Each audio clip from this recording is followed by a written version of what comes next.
इसमें शब्द आया था एक है अनेकार्थी शब्द। पहले तो ये बताओ विलोम शब्द जानते हो क्या? कौन से होते हैं? कौन से? हाँ, दिन का रात वगैरह, मतलब अर्थ में उल्टे। विलोम क्या होते हैं? अर्थ में उल्टे। इनको बोलते हैं विपरीत। विपरीत अर्थ कह दो या विलोम कह दो, एक ही बात है। विपरीत अर्थ वाले शब्द जैसे दिन रात, अमीर गरीब, गरीब का अमीर, है ना, इस तरह से, अपना पराया, धूप छांव, इस तरह से, न्याय अन्याय, धर्म अधर्म, ये विलोम शब्द है। विलोम तो जानते हो? अच्छा, पर्यायवाची भी जानते हो क्या? पर्यायवाची कौन से होते हैं? समान अर्थ वाले। समान अर्थ वाले जैसे गगन, आकाश, अंतरिक्ष, व्योम, समझ गए? या यूं कह दो एक ही चीज के कई कई नाम, एक ही चीज के, जैसे धरा, धरती, भूमि, पृथ्वी, अचला, भू, समझ गए? तो ये पर्यायवाची होते हैं। दोबारा याद कर लो, पर्यायवाची कौन से होते हैं?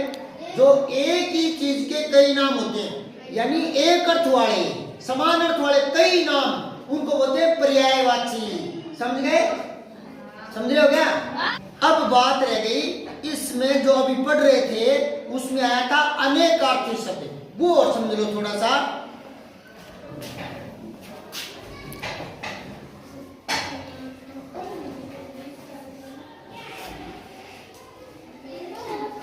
इसमें आया था जो अनेकार्थी शब्द होते हैं, उनके जितने भी अर्थ हैं वो बताओ और उनका वाक्य में प्रयोग करो। यूं था, समझे बात है? तो अब देखो अनेकार्थी शब्द में एक तो मैं यूं बताता हूं जो इसमें नहीं है, आम। एक तो आम हो गया खाने वाला आम, नहीं समझे क्या? आम, मैंगो, इस संस्कृत में बोलते हैं अम्र। क्या बोलते हैं? आम है कि पैर मेरे अम्र, आम। देखिए, एक होता है आम का मतलब होता है साधारण, मामूली, सामान्य। एक होता है पैसे वाले, धनवान, और पैसे वाले धनवान नहीं है तो अपने बोलते हैं मैं तो साधारण आदमी हूँ, मैं तो सामान्य आदमी हूँ, मैं तो मामूली आदमी हूँ, मैं तो आम आदमी हूँ। आम आदमी, समझ गए? तो आम के कितने अर्थ निकल गए? एक तो अम्र, एक साधारण, हो गए ना, दो अर्थ। तो अब देखो और शब्द जो इसमें आए हैं, इसमें ऊपरी प्रत्यय है उत्तर, आया ना? तो एक तो उत्तर हो गया दिशा, उत्तर दिशा हो गया। इसका वाक्य प्रयोग बन जाएगा हिमालय उत्तर दिशा में है। हिमालय भारत के उत्तर दिशा में है। भारत की उत्तर दिशा में ये आएगा या भारत के उत्तर दिशा में है? हाँ, के आएगा, की नहीं आएगा। कई सोचते हैं कि दिशा है तो की, दिशा की बात नहीं कर रहा, वो भारत से समुद्र जोड़ रहा है, तो भारत के उत्तर में यूं आएगा के। ठीक। अब देखो दूसरा वाक्य प्रयोग और दूसरा अर्थ उत्तर का। तो उत्तर का दूसरा अर्थ है जवाब। मेरे प्रश्न का उत्तर दीजिए, दोगे ना?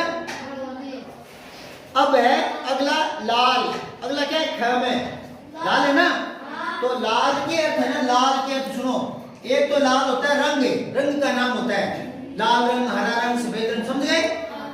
तो इसका तो वाक्य प्रयोग क्या बना लोगे? उसकी फ्रॉक लाल रंग की है, नहीं समझे? अब सुनो ध्यान से, फ्रॉक लिखते हैं ना तो अंग्रेजी वाला ओ लिखेंगे, एक ओ बासी भी आया हुआ है, ये हमारा वाला जो ओ है ना, ये जैसे अगर मैं यहाँ लिखूं पै तो पो हो जाएगा, क तो पो हो जाएगा, ट तो टो हो जाएगा, ये ओ, ये नहीं। इंग्लिश वाला फ्रॉक में, फ्रॉक कैसे लिखते हैं? जैसे डॉक्टर लिखते हैं ना वैसे ही। तो यहाँ आएगा वो ऐसे होता है, इस तरह से, समझ गए? तो ये हो गया जैसे डॉक्टर के लगाते हैं ना यूं। पर कई बच्चे क्या करते हैं, इसको समझते नहीं ढंग से और वो इसको यूं वो अनुनासिक बना देते हैं, यूं कर देते हैं, ऊपर बिंदी लगा देते हैं। जैसे डॉक्टर लिखना होता है ना तो यूं करके छोड़ देते हैं। तो ये तो हो गया डॉक्टर, डॉक्टर हो गया। नासिका से बोलेंगे अनुनासिक है ये, तो उनको पता ही नहीं, ये बिंदी वाला नहीं है, ये इंग्लिश से आया हुआ है, समझ गए क्या? उसकी ध्वनि से ऐसा बनाया हुआ है। तो ये ना ही तो ढंग से ओ बोला जाएगा ना ही आ बोला जाएगा, बीच की सी ध्वनि आती है, डॉक्टर डॉक्टर। तो कभी लगता है जैसे ओ बोले, कभी यूं लगता है जैसे आ बोला है ना। इंग्लिश की थोड़ी बोलने की अलग ही तो वो लय होती है, हमारी तरह वो नहीं होती।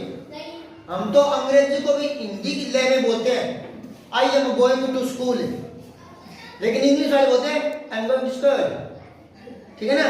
अब अपने बोलते हैं दिस इज ए कॉलेज, लेकिन इंग्लिश वाले ऐसे नहीं बोले दिस इज ए कॉलेज, क्यों नहीं बोलते, वो उनकी लय अलग होती है, दिस इज कॉलेज, पता ही नहीं चलता, नहीं समझे क्या। तो ऐसे ही वो ओ की आवाज बोलते हैं डॉक्टर, ठीक है। तो ये आएगा। अब फ्रो कैसे लिखोगे, ऐसे ये वाला फ्रो, समझ में आ रही है क्या, ये फ्रो, ठीक।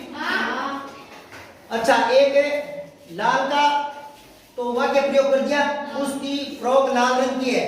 अब एक लाल का अर्थ होता है बेटा। आपकी डालियों में तो पता नहीं बोलते कि नहीं बोलते, यूं बोलते हैं अरे मेरा लाल है, अरे मेरा लाल है, लाल मतलब बेटा। नंद लाल, नंद का बेटा कौन, श्री कृष्ण, भगवान श्री कृष्ण, उनके पिता का नाम नंद और माता का नाम यशोदा, नहीं समझे क्या। तो नंद लाल बोलते हैं, तो लाल समझ गया, बेटे को बोलते हैं, ठीक है। तो दो अर्थ हो गए, ठीक है।